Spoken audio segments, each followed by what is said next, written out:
we are live. Let me go ahead and broadcast this really quickly. Wow. Can you believe that? Just like that, the world can know exactly what we're doing, and there's a notification to let everybody know if you're subscribed. So let me just update my Instagram, which main following right now, Ableton and How. That's my tagline. Okay.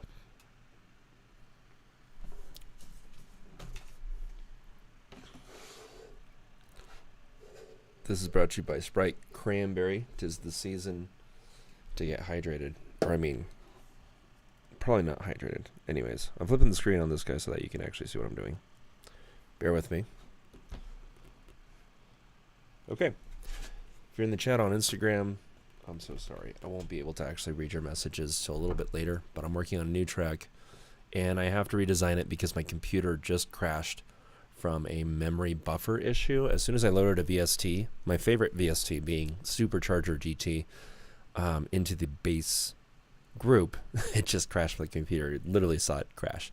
So now I get to try to recreate what I was making last night, very sleep deprived.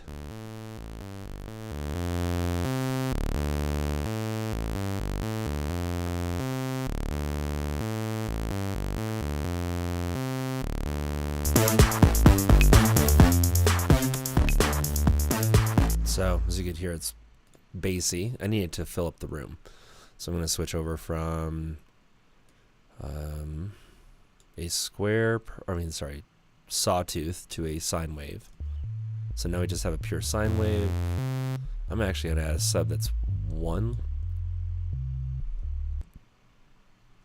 That's all right. I guess per voice is okay. I want it to beef up just a little bit. So I'm going to solo once again. Switch this over from a sawtooth.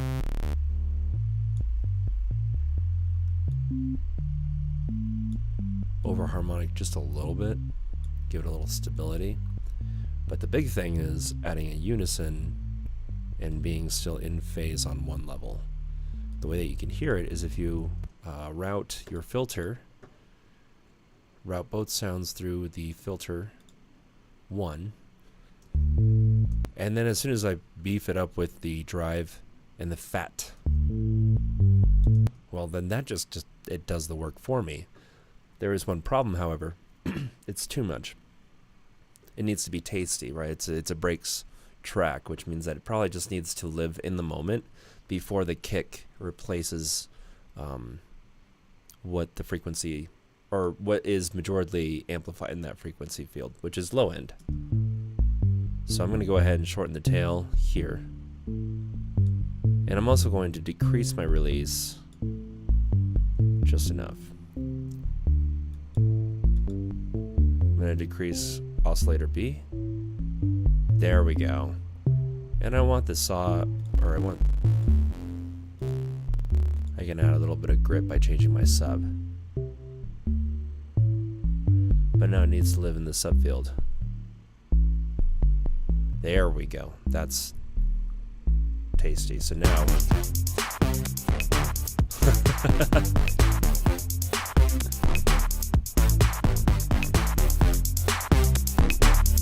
all right, let's go back to that beat. That beat is pretty hot. I think last night I took a BNX kit, and then this is what I wanted to do is I'll create a new MIDI track. Actually, I'll just drag in an 808. Drums, 808. No Break song is complete without some kind of 808 variant. In this case, we'll just use a straight 808. And I switched my commands up. That's what it was. Oops. N, M. Okay. This is the fastest way that I can get a beat going. First of all, that hi-hat, it's notorious. So we need a bunch of those. I'm going to keep it pretty short on this statement, but I'm probably going to expand it out to a 16 bar statement Differential drums keep the song interesting in the background. So right now it's just sitting. Oops, I need to duplicate that. Nice. Now, I'm going to glue it up a little bit, add tackiness to it. Not bad, but I have to cut down the low. Quick and dirty way to do it with just the core kit. Actually works pretty well. And then the decay, of course.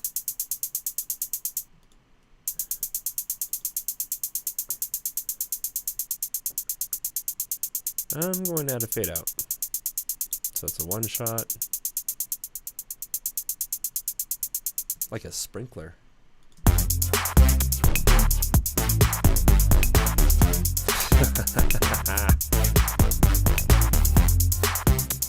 Electric. The whole apartment's lighting up. It's funny.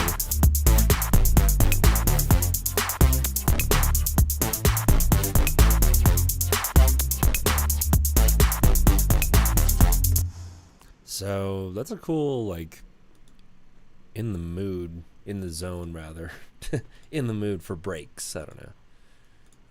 I'm gonna quickly just make sure that I'm sorted here. I got my synths, I got my drums, and I got my bass.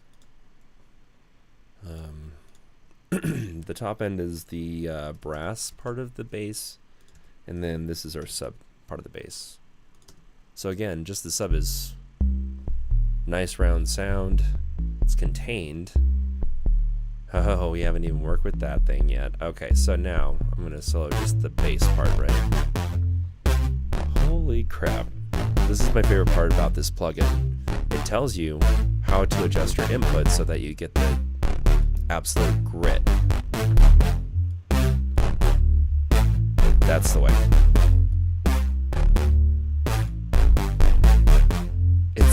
It sounds so good in this room. Holy crap. I think maybe this has a lengthy decay.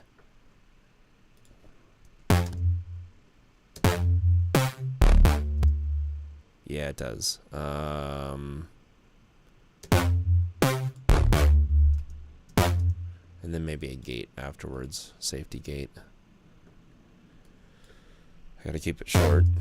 So as soon as it...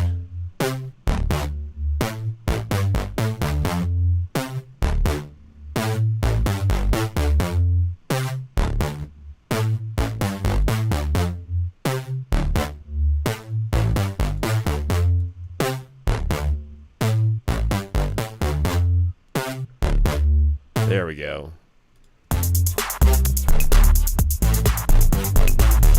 So obviously there's a lot of processing going on in these levels. They're -6.2. This is trying to boost it. Therefore, this group's going to be very hot. So I'm going to turn that down -6 as well. Okay.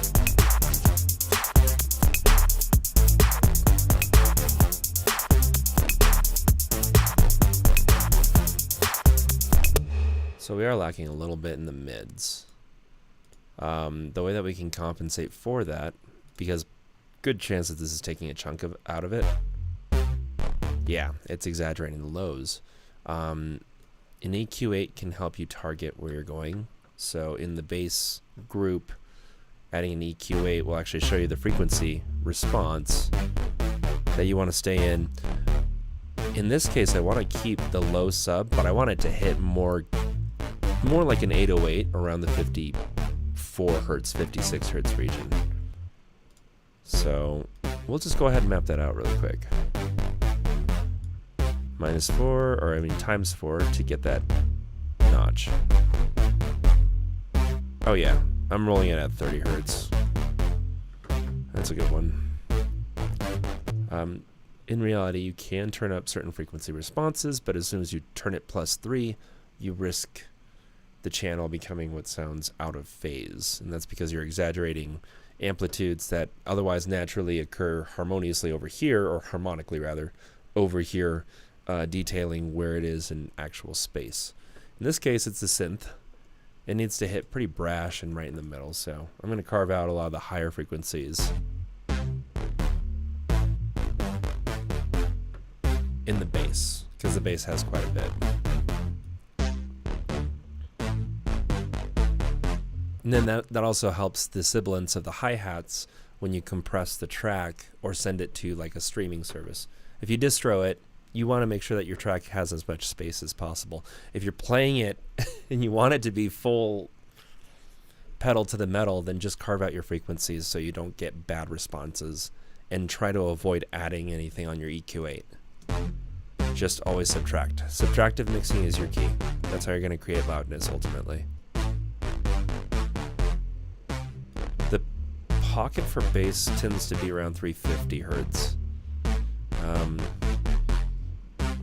And then it just has to have a little bit of a gap there. So now this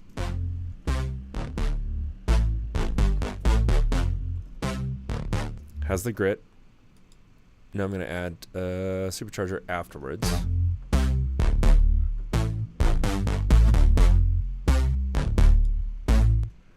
Now, of course, we're missing one of the most crucial things, which is side chaining.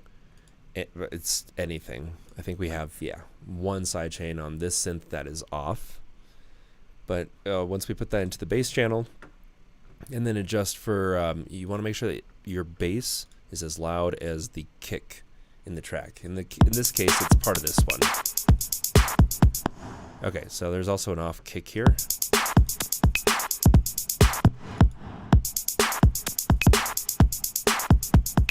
There we go. That's our pattern right there. So I believe it is properly triggered for that. Let me just post. Oh, maybe not the whole kit, huh? We will select the kick pre-effects, although it is poppy. Yeah, okay, that's gonna work. Look at that dip. That's a big dip. That's perfect. That's our bass. So now every time it hits, the bass will have time to recover. But as you can see, it's pretty extreme in some instances. So you just draw the dry wet really helps on a sidechain.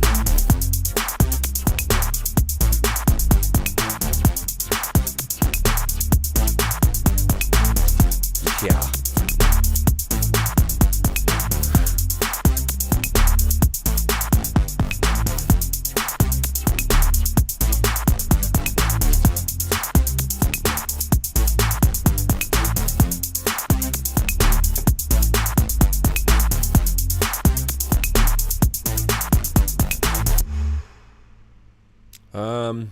Really quick in the chat, if there anybody that has any advice, because it's a banging song, but I don't know where to go with it. I'm kind of going for like a Paul Hardcastle beat, which honestly I could just sample the record behind me, but I want to make this from scratch. I want to see if I can make it. It's thick. It sounds good.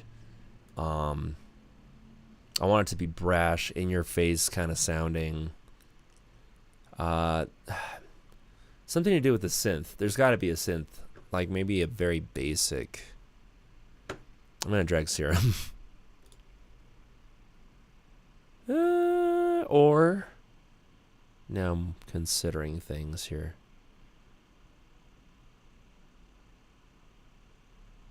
Actually, you know what? There's one more synth I do want to try. It's in Reactor 6, new instance. Now I'm afraid of dragging any VST. I'm gonna save this really quick. Go back. I think I'm gonna launch Oki Computer 2. Oh yeah. Monarch would actually make a lot more sense, but yeah, for the sake of time efficiency, I'm gonna use this, and I'm gonna establish some kind of harmonious plot that I can use to further build my track out before this drop. So give or take like between 0 and 32 measures. And then 64 is usually where I try to build out to. That's where the first big drop should be. Unless you're trying to do a quick scheme, which 32 measures in house music about a minute in is where you want to drop in. In this case, we're at 128 BPM because there's no other right answer. So I'm going to try just a basic, whatever seems to be like, gets you in the zone, you know. I'm going to try just copying the bass line, soloing this, -12 on this track because it's a synth. So So that doesn't really work. That's the original.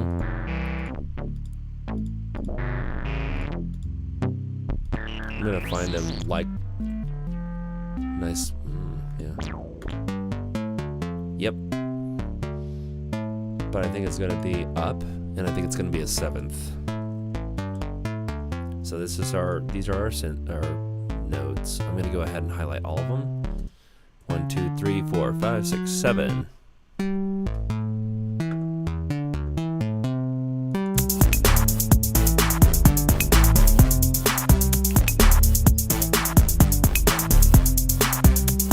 So you don't necessarily have to keep this as the way it is.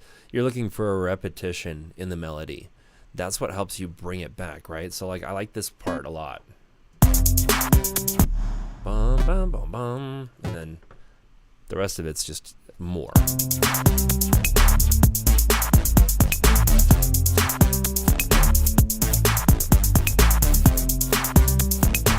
Just the subtlety of it. Yaz. That's funny. Shout out Sugar Auntie. That's the name of the, that's literally what it's called. It's called Yaz. That's funny. Okay. So I'm going to really juice it up. Monarch's got some really interesting filter-based distortion drivers, I guess. I don't know how else to call it. It's a filter, but it's a driver. So we can really overdrive the amount of flow.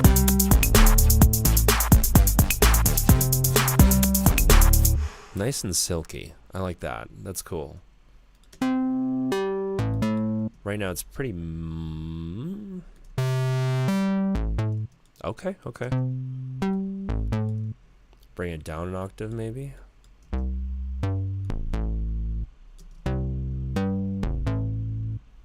There's going to be a lot of low end. That's probably the problem.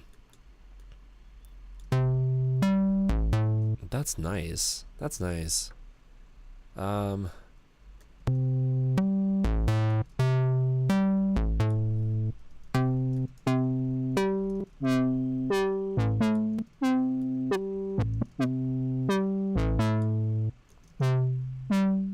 Yeah. Knew it was somewhere in there.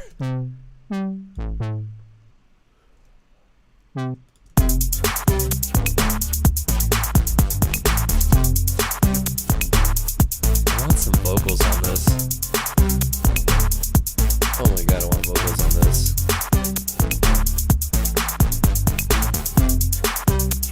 Not bad for all in scratch. That's like literally starting from no other samples. That's not bad. I think one of the things that makes a beat is, I believe, I'm gonna say it's the cymbal. And it's got to be right pitch, which I think that one's actually pretty close, but it also needs to be carved out because it's too much. It's too brash on the first hit. But let's go ahead and carve out maybe... Okay. And then exaggerate it on the top. So again, don't go too far over, but you can really...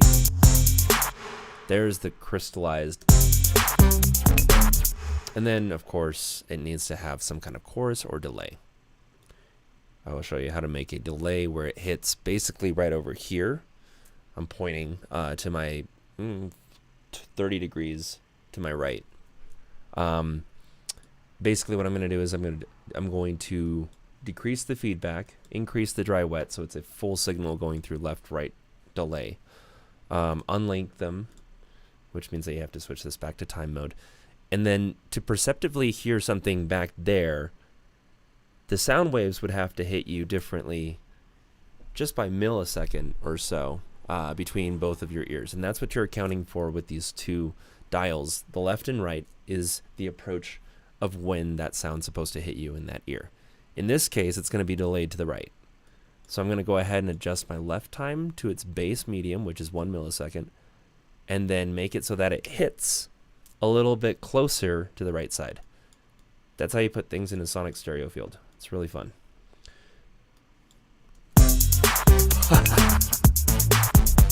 Always cool. All right, that's cool. That was still exciting, by the way. And then no other signals. So now you're having a hit.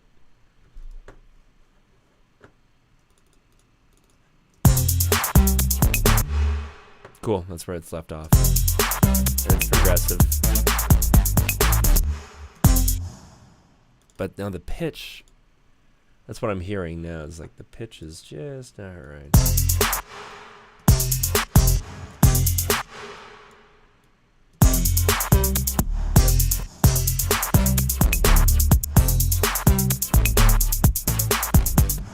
There's got to be something else. Well, we got an 808, so. Nope. Oh.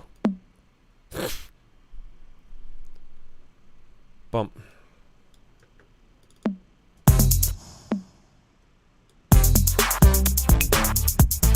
All right, I'm gonna have to dial some stuff in here. Oh, my low.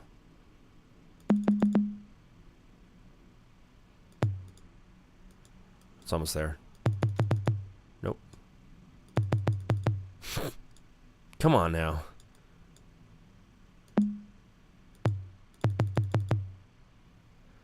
I don't like how thick it is. Hang on. That's better. There's our signature. It repeats without the symbol.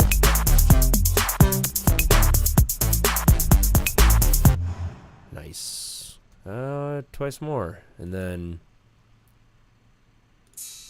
Nah, that's nice. To accompany a really hot beat, white noise must be considered at some point. So I'm going to go ahead. I think I actually saved a white noise instrument. If not...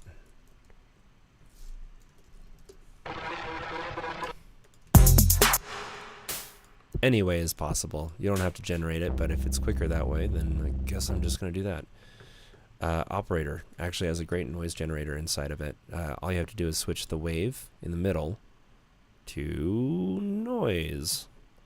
The higher an octave you play, the better. Oftentimes above C5 is what I've noticed works best. Oh yeah. So all the way across.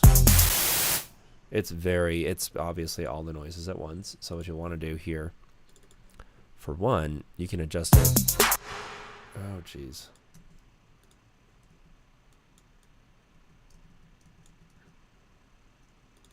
I think my MIDI note, yeah. Okay, so pro tip, don't ever start a MIDI note before you're starting here. That's how you have problems not sending information. That's right. Okay, cool. Because it is a white noise sweep that we're about to generate, I'm going to go ahead and label it FX noise. Noise.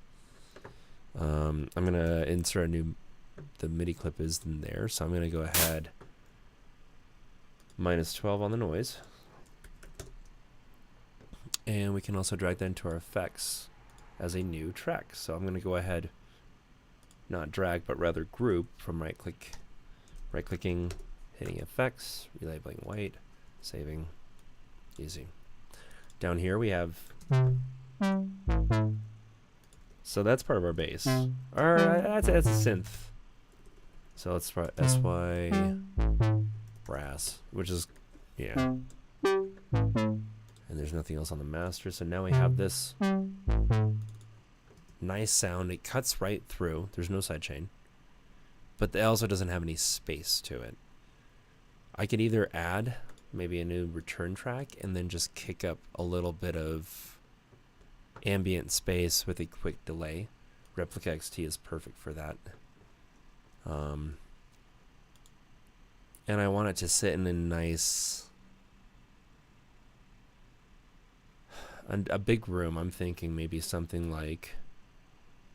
Oh, yeah. Just a stereo shimmer. That's perfect. Okay. Hee. That's fine. So now, maybe -4 or something.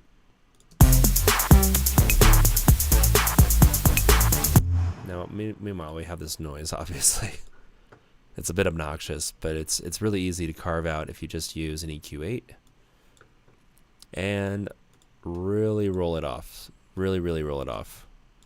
Find where the sweet spot is. You can kind of hear it in your speakers, actually. The part that you never want to hear at point blank is what you want to carve out on white noise. Give or take about there, right? So how do you make it sweep? If you add an auto filter to the end of your EQ8, you can easily automate the frequency, starting at a high point, ending at a low point, and through some trial and error, find yourself with the sweep. So you can hear that one super soft. We want it to be done within about that time.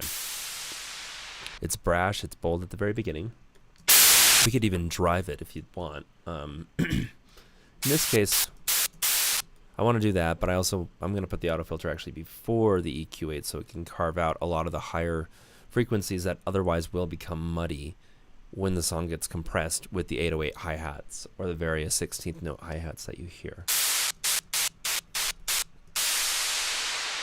There's a nice abrasive, quick sound. The last key to making this really work is adding delay. And that's on just the Replica XT. Fucking sick, right?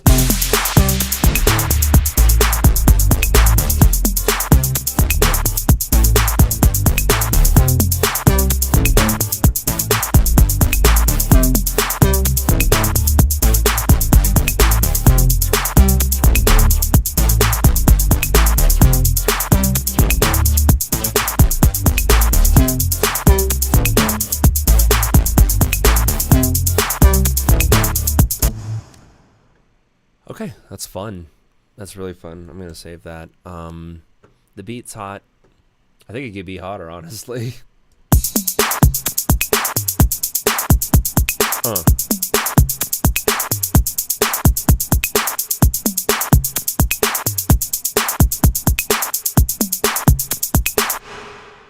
Oh, it's got a lot of kick on the reverb. Okay, so on my reverb, I do sidechain it. Every time that kick hits, the reverb dips, which actually creates the space that you're hearing. I consider that kind of like an FM compression sound, and I like the pump of it. So more pump, the better. And the way that kick hits is like crucial to how it plays with the bass. So I'll go ahead and add just the bass track. You can hear that bass dips a lot, right? We want it to be up there with the kick. So we need to actually turn up the bass.